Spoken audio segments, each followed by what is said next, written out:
Alors, je vous souhaite la bienvenue au nom de la Société Saint-Jean-Baptiste de Montréal, qui œuvre notamment à favoriser l'accès à l'éducation depuis 1834. Elle a joué un rôle majeur dans l'établissement de l'École des Beaux-Arts, l'École technique, les HEC. Et aujourd'hui, nous avons une position en faveur de la gratuité scolaire.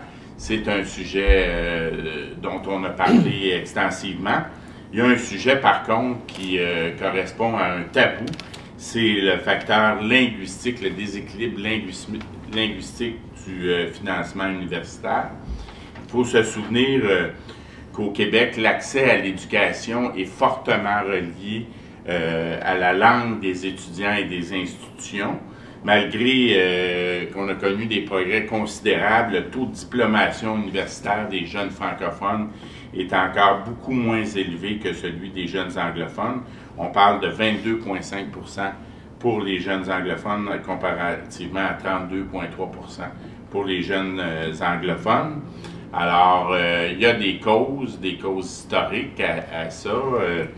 Pendant longtemps, les francophones ont occupé des postes moins élevés, ont eu un revenu salarial beaucoup moins élevé, et il y a eu une répression économique et linguistique qui a duré jusque dans les années 60.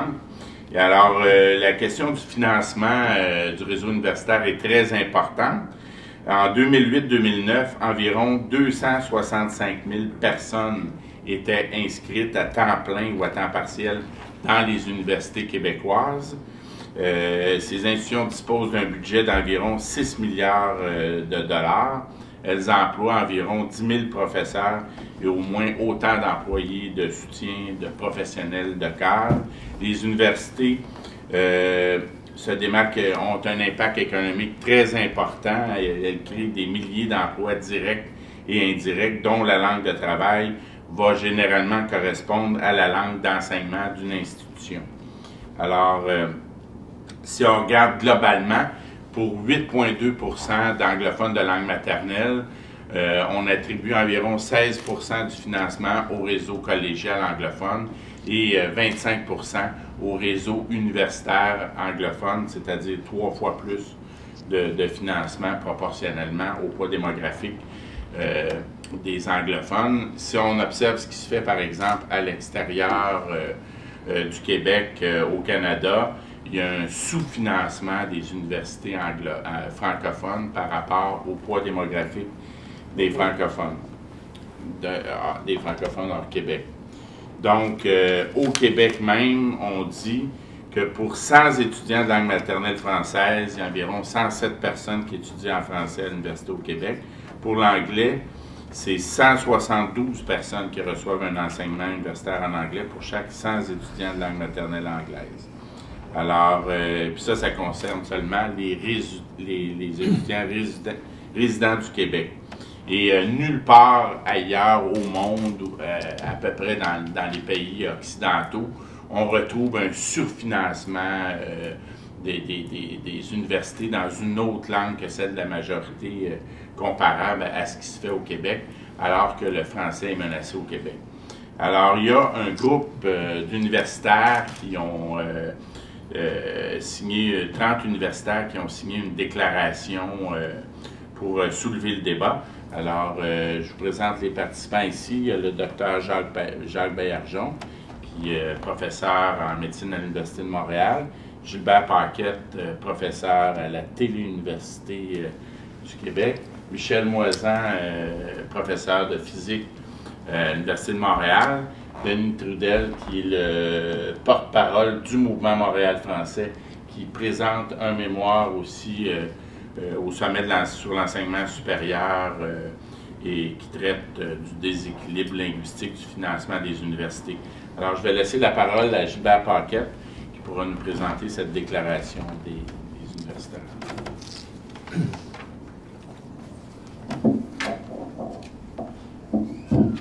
Alors, merci Mario, bonjour. Nous voulons situer cette intervention dans le cadre du mouvement étudiant de l'an dernier qui a mis en évidence et provoquer un exercice de réflexion sur la question de l'accessibilité aux études et du financement de l'enseignement supérieur, ainsi que le rôle que doivent jouer nos universités aujourd'hui sur le plan économique, social et culturel. Bien qu'effleurée par les étudiants, la question du déséquilibre linguistique dans le financement de l'enseignement supérieur a été complètement occultée jusqu'à maintenant et nous voulons braquer les projecteurs sur cette question parce qu'on parle beaucoup de la qualité de l'enseignement. C'est sûr que la qualité de l'enseignement n'est pas liée uniquement au financement, mais le financement crée un déséquilibre en termes de professeurs, de ressources, de laboratoires, de moyens d'enseignement, qui fait en sorte que la qualité de l'enseignement peut être affectée.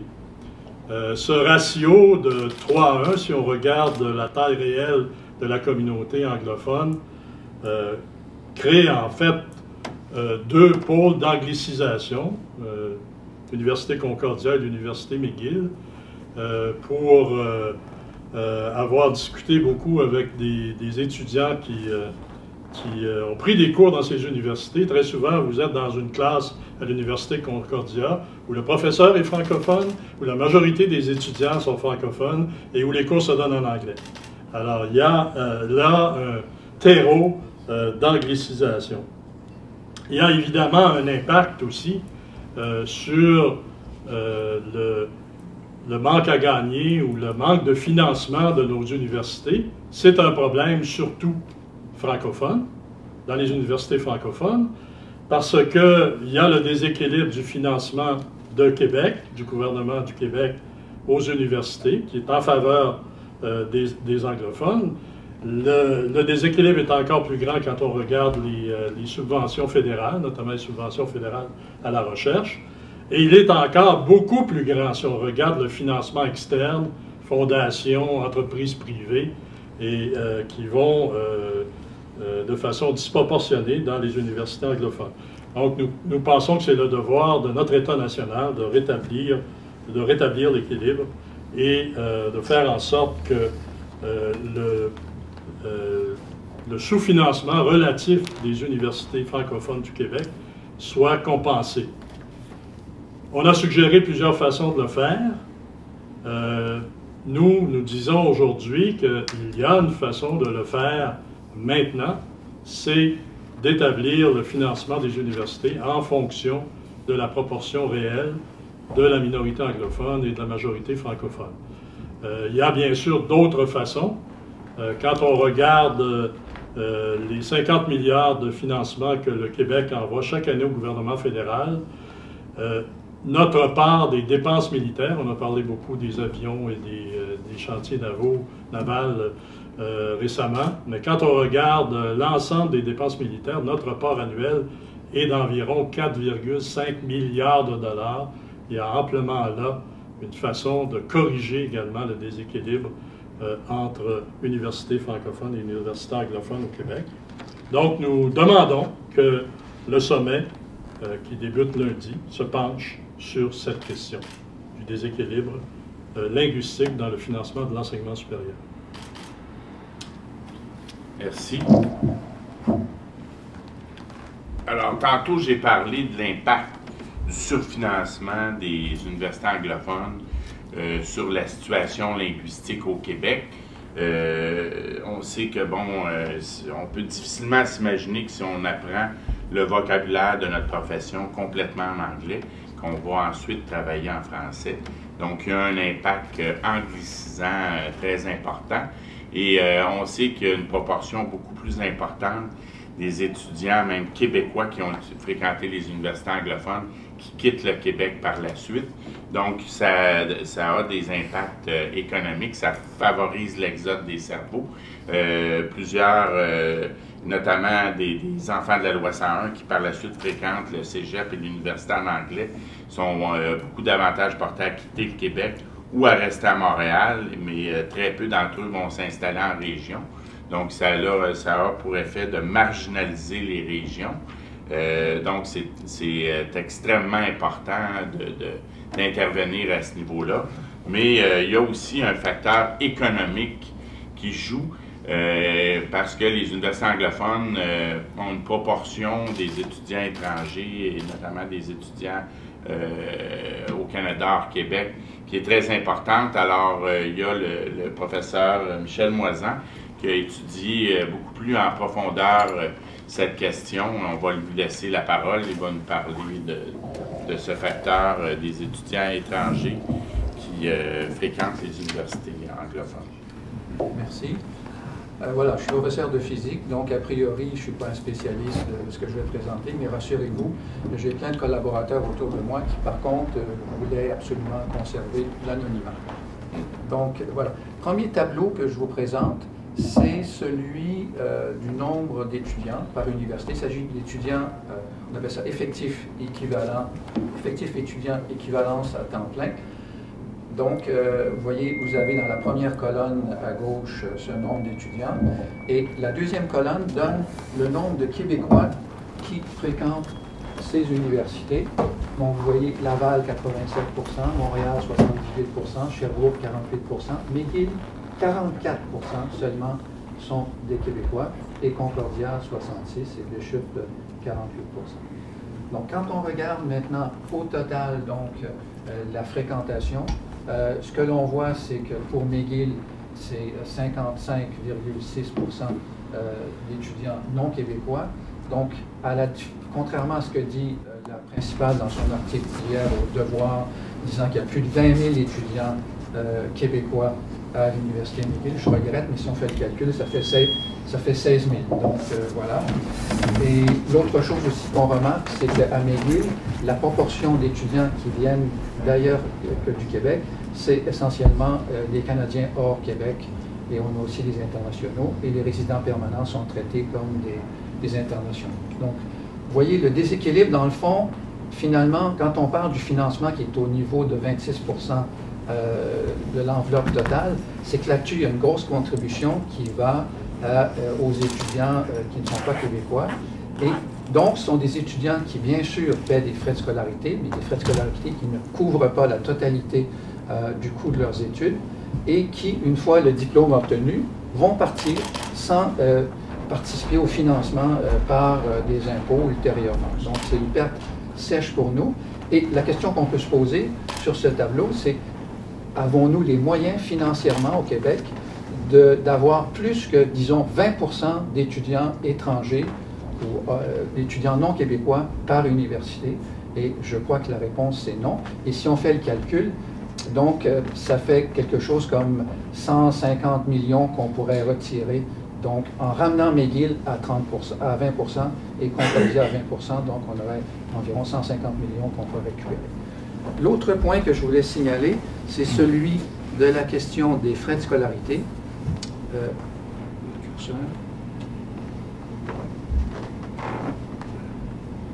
Alors, c'est un tableau comparatif ici entre les deux grandes universités, au sens en tout cas du nombre d'étudiants par université.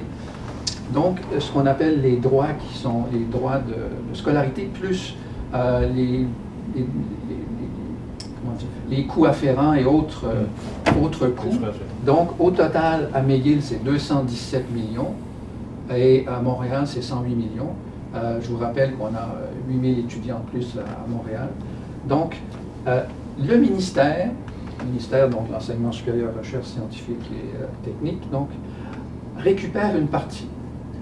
Alors qu'autrefois, on va dire avant un certain parti politique, la totalité des frais et des droits de scolarité qui étaient perçus par les universités étaient récupérés par le ministère.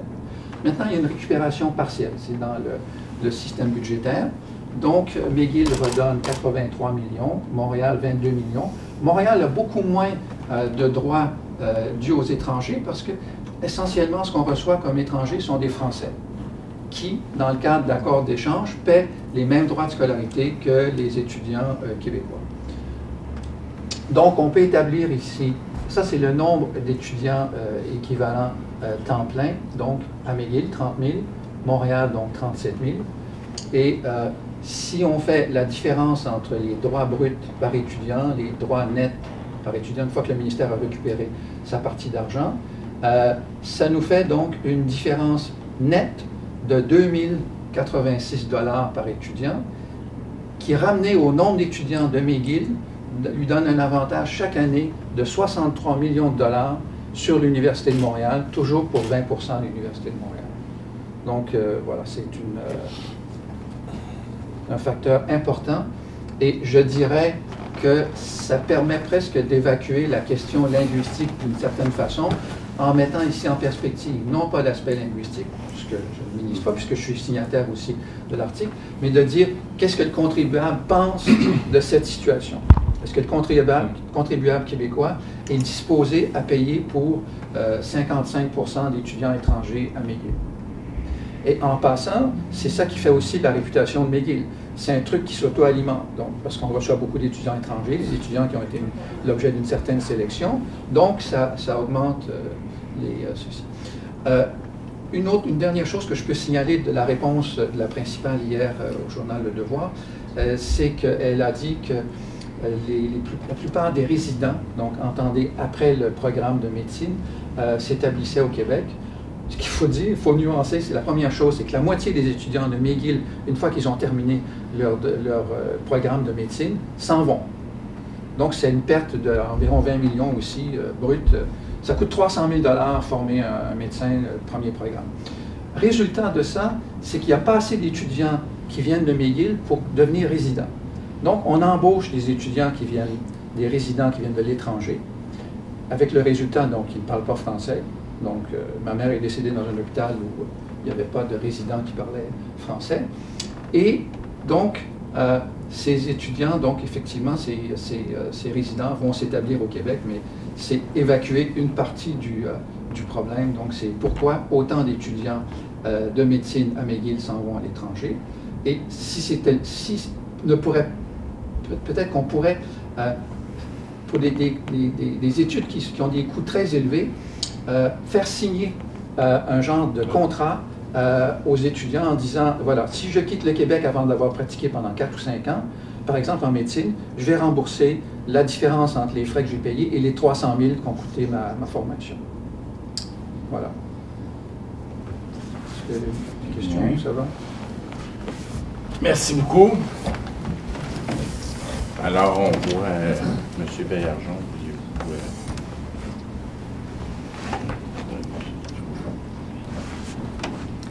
Suite à ce qui vient d'être dit, on doit s'intéresser aux conséquences de cette situation, en ce sens que si nous perdons chaque année près de 50% des diplômés en médecine de McGill, c'est donc autant de médecins qui nous manquent pour contrer la pénurie de médecins actuellement, que nous connaissons tous et qui ne sont pas à démontrer. La plupart de ces médecins retournent dans le reste du Canada, un bon nombre aux États-Unis, et la plupart sont venus ici justement parce que c'est avantageux pour eux. Les frais de scolarité qui leur sont imposés sont infiniment moindres que ceux qu'ils auraient à payer, soit en Ontario, soit à New York, où une année de scolarité peut coûter jusqu'à 30 ou 35 000 $. Donc, ce sont des pertes nettes pour la société, et je pense que le problème que nous vivons en santé est en partie dû au fait que depuis longtemps, la moitié à peu près des étudiants ou des diplômés en médecine de McGill partent pour l'étranger.